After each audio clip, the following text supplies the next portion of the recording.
His is an 8010.2, but a manual for an 8010.1 or an 8010.3 will work. So Eric, if you're out there listening, I hope I didn't botch that up too much. I'm sure anybody that's out there that has one of these frequency counters, that model number 8010 will catch their ear. If you do, take a look at the Ohio Section Swap Shop. You can see Eric's posting there again. He's looking for a schematic or a user's manual for a particular version of the 8010 frequency counter. And if you got some information, you can contact him at his email, Kilo 8 Echo Papa Romeo at yahoo.com.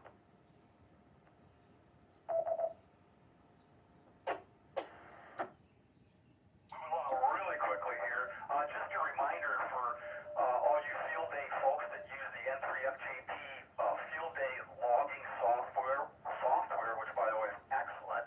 From Scott, he says, hi all, a few reminders for next weekend, well, it'll be this weekend's field day event. Upgrade to field day log 6.6.7 is required. ARRL field day is just, 3-4 days away. If you haven't started to prepare, now's the time. First, please be sure to upgrade to version 6.6.7 of the ARRL field day software in advance so that you can log the new Canadian section abbreviations and apply the latest rule changes. This is a required upgrade. There are several Canadian section abbreviation changes effective January 1st of 2023, and you will not be able to log these abbreviations unless you upgrade. He goes on and says, please make sure everybody your field day site is running. Everybody has got to be running 6.7. Please check with your buddies and club members right now to make sure they are aware of the needed upgrade. You don't want anybody disappointed this weekend and throwing a lot of confusion into why operators that are attempting to log a changed Canadian section abbreviation with an old version of software cause a lot of problems. So as always, the upgrades are free, by the way, to registered users. And if you're currently running a version of that software released after January of 2021 and are internet connected, it should detect a new upgrade and offer to retrieve it for you on the start. Now, if you got any problems automatic upgrades or you're running an older version, you can still install the latest version directly from the website. So heads up, make sure everybody on your field day sites running the latest version of N3FJP's logging software, which is 6.6.7.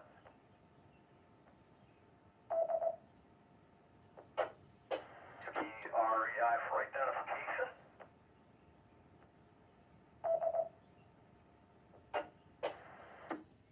One more thing here, then we'll do a quick check here into our ICOM 7300.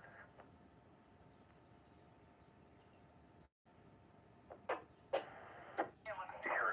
Wanted to just touch on here the simulated emergency test results for 2022. Some outstanding results from the state of the Ohio section in general. If you're interested in the complete breakdown of all the information on the simulated emergency test results for 2022, just check the latest version or latest edition of QST magazine on page 66. Again, that would be the July issue of QST. So very, very quickly here, in the Aries activity, Ohio section placed number 3 in Aries activity.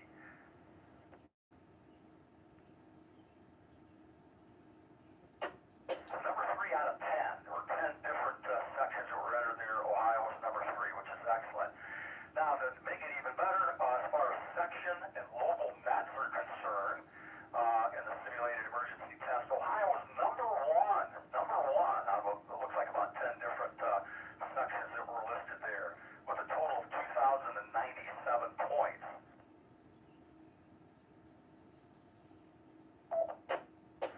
Big hats off on the section of local nets here, the Ohio single sideband net. They listed Mike's call there, KCWH, being right there up at the top of the list of the complete breakdown for the Ohio section. They got Northwest Ohio Aries is in there, NATNV, as well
Identify here. This is WB8REI. This is the North Central Ohio Information and Traffic Net. And if you haven't had a chance, you want to follow along here, we're looking at the service manual for the ICOP 7300. You can Google ICOP 7300 service manual. You'll find it there. And we're specifically looking at the PA board, the PA module.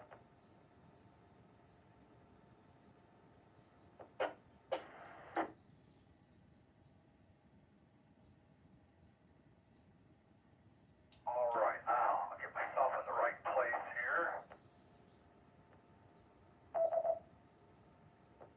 Talked a little bit about the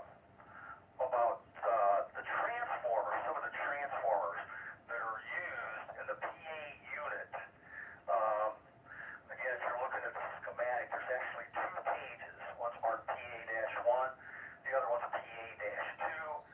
It's covered over two pages since they couldn't fit the diagram all on one page. So mainly we'll be looking for these transformers on PA unit page 1.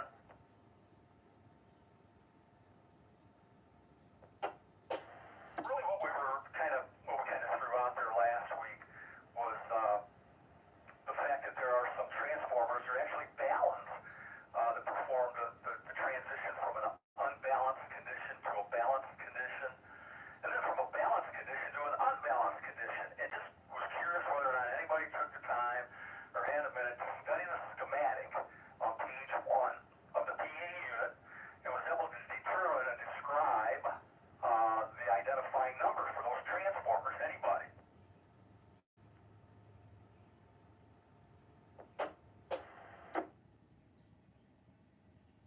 Yes. KETX. Go ahead, Ron. Yeah, I believe one of them would be L132. Is that correct?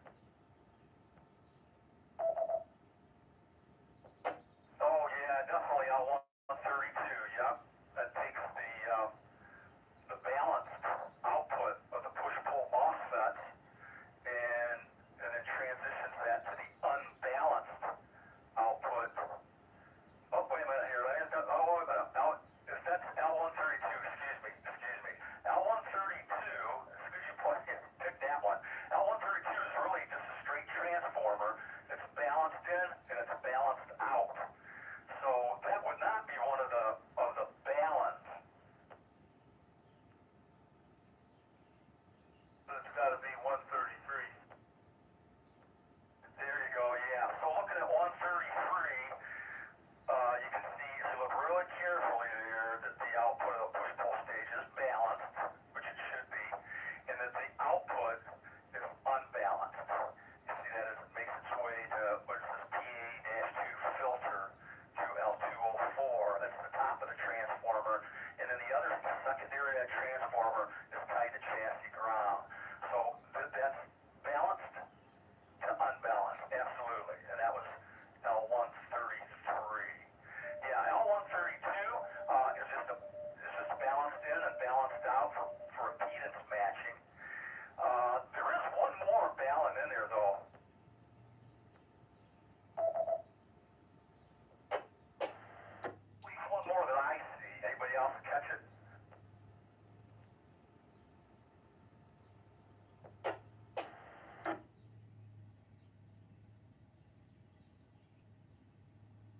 The only other one that I see here is L131. It's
Yeah, right beneath the push-pull MOSFETs, there's an R351 that is circled.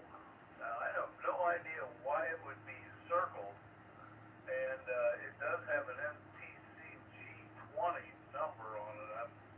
I'm not sure whether that's optional or whether it's not variable. There's no line through it, an arrow. Why would that be circled?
of the integrated circuit IC751, the main purpose is you want to select the relays associated with the low-pass filter for the band that's selected.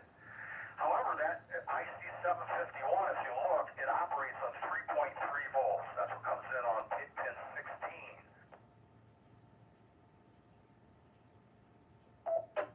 However, the relays in the low-pass filter take 9 volts to operate, so there needs to be a little voltage translation going on there, and that's what Q777,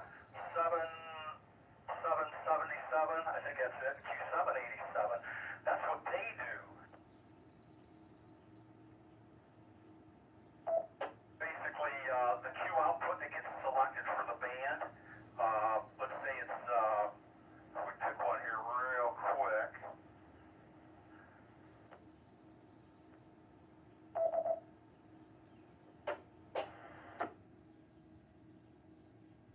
We'll go with the first one, which I believe is L2, and L2 is the one that selects the relays for the 75 and 80 meter band.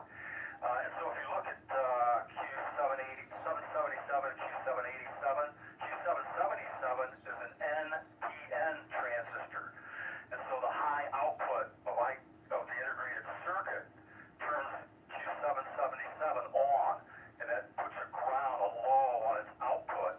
And so that low output has to get converted back to 9 volts to key the relay. So it feeds the input of a PNP transistor. That's the Q787. Matter of fact, if you look at the schematic diagrams, you'll see the arrows on the 777 that points out, meaning NPN, and on the Q787 it points in, meaning PNP. Get the logic level translation, and then that Q787's output pulls up to the 9 volts. If you follow the voltage that feeds Q787, you'll see it goes up to P9 volts. And so that output then gets clocked high, and that's the 9 volts that then gets applied to the relay coils of that first low-pass filter. Something else that's kind of interesting in the low-pass filters, if you look at the relays, they're kind of weird looking the way they're drawn in the schematic from the way I usually see them. But anyway, basically what they do there is they parallel up both halves of the relay. The relay is really, it's a double pole, double throw relay. And they just, in order to probably get better current carrying capability to handle the current, they parallel up the contacts. If you look at the diagram, you'll see that.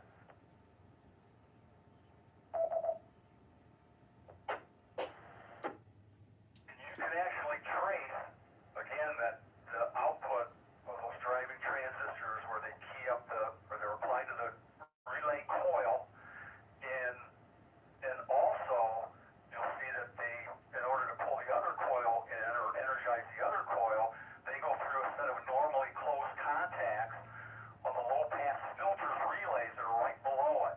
And you got to really look closely at the diagram to see that, but you'll see that is what feeds 9 volts to the other relay coil in the selected low-pass filter.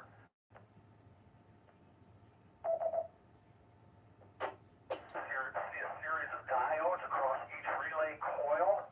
Those are to clamp that voltage at 1.2 volts, because it doesn't allow the voltage to get any higher than or spike any higher than more than 1.2 volts above the 9 volts. So it would be like 10.2 volts. Anything higher than that would get shut into ground. So it's a protection, especially when the relay becomes unenergized. As soon as that voltage goes away, that little magnetic field in that coil collapses, and it generates a reverse voltage that could damage those logic level transistors. And so those back-to-back diodes will pull that back EMF to ground and protect those transistors. So you see that's real common across relay coils.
way, and you don't get an answer back, don't get discouraged right away. Remember, when you say CQ field day, you're transmitting for what, maybe about 3 or 4 or 5 seconds.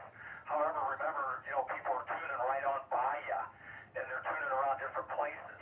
And so you want your transmit time, if you're calling CQ, you want your transmit time to be, pretty high. You remember, people are tuning around, and they can zip right on by you, and they can completely miss you. And so you want your on time to be pretty high compared to your listening time. Now that's contrary to what a lot of people will tell you. But what reason I'm bringing it up is I call it a tip or whatever you want.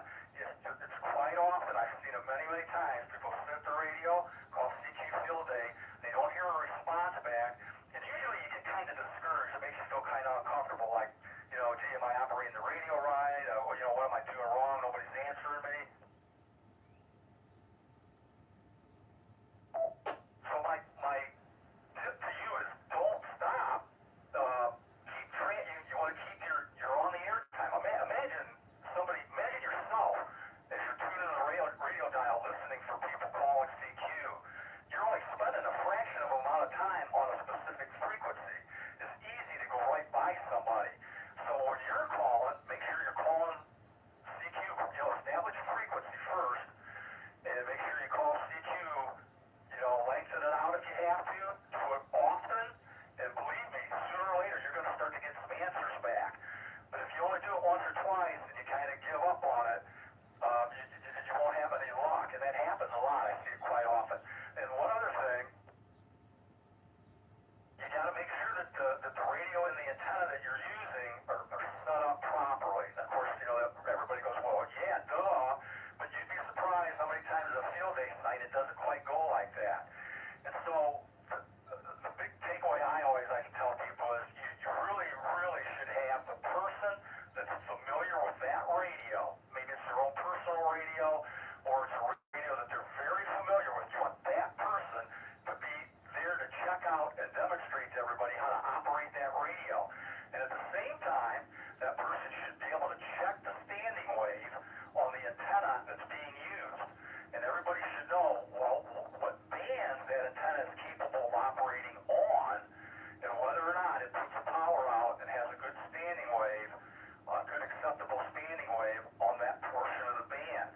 Because the other problem you run into is, even if you call CQ a lot, if the antenna's not proper, if you get a high standing wave, maybe the antenna's not connected, maybe it's on the wrong band, there's all kinds of things that can happen there. You're just going to get discouraged. So make sure you grab the guy that's familiar with that radio. That's really important. So often people will sit down at a radio and you feel really uncomfortable. It's like, man, I'm looking at this radio and everybody's looking at me. I got my radio license, but I don't know how to operate this radio. I'm not familiar with it. And right away, you're really uncomfortable. So everybody at your field day site, get the guy that's familiar with the radio. Have him check the radio out with the antenna so that everybody knows what bands that antenna is made to operate on, and that the radio has a good standing wave and it's putting out proper power, proper modulation, so that when people sit down to operate, they'll at least know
tip. Good tip, Ron. Excellent. So there you go. Kind of two different approaches.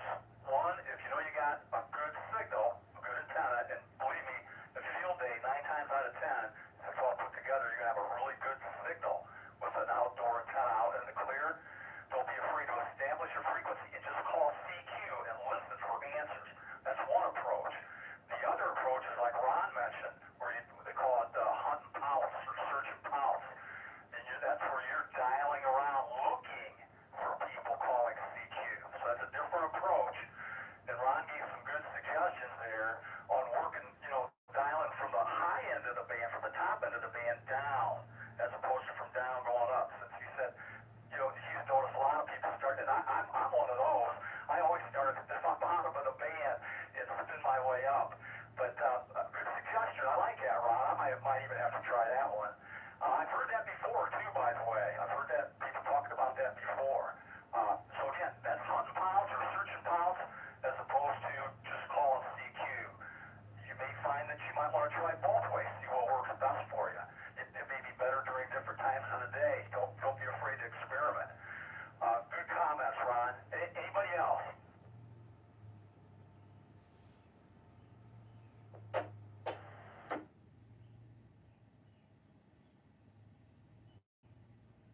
All right, I got to give one last one. Everybody's grumbling. Quite often in the field day site, you got antennas and radios close together, and especially if there's anybody in there with older equipment, you're going to have issues where the one guy's transmitting, and when he's transmitting, he's tearing up the receiver and the other guy's radio, and that gets really, sometimes it can get pretty frustrating. People get pretty agitated when that happens. If you experience that happening, one thing that you can do is to try to work in between each other. When the one guy's transmitting, you got to listen. And as soon as he keys, then if you need to transmit, that's what you want to transmit. And you might be able to work that out together. I've done that before. Sometimes you don't have any choice, and you try to do that. If you keep your antennas physically separated as much as possible, you'll avoid a lot of that. And of course, a lot of the newer radios now have pretty good specs to deal with those close-in transmissions. All right, enough for me. Everybody have a safe and wonderful field day weekend. I can't wait to talk to everybody next week and find out how much fun y'all had. Eat lots of good food. Stay safe. We'll catch y'all here next Wednesday.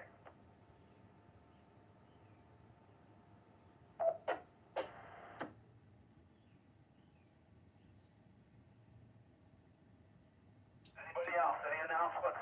Anybody else got any announcements they want to make? Call now.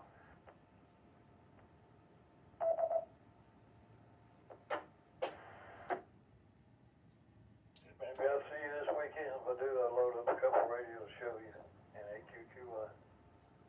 Everybody, thanks for checking in. Thanks to all the stations that help out in any way. I really appreciate it. You guys make it a great net. Catch you all here next Wednesday. WDEREI and the net are now clear. 73s.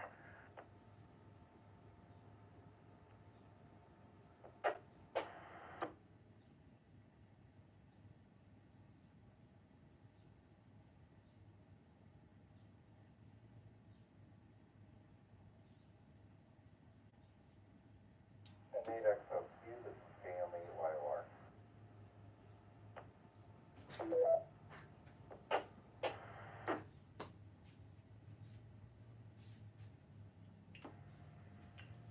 N8XLQ clearing out the YouTube page.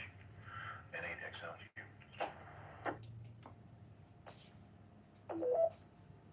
Hey Lenny, did you hear Ron's last transmission?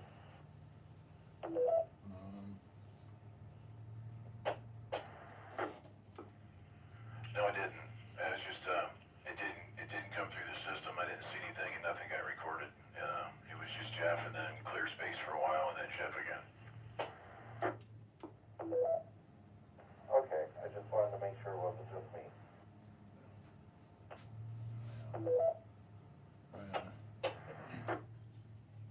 Right on. I'm gonna shut this down. I'll be right back.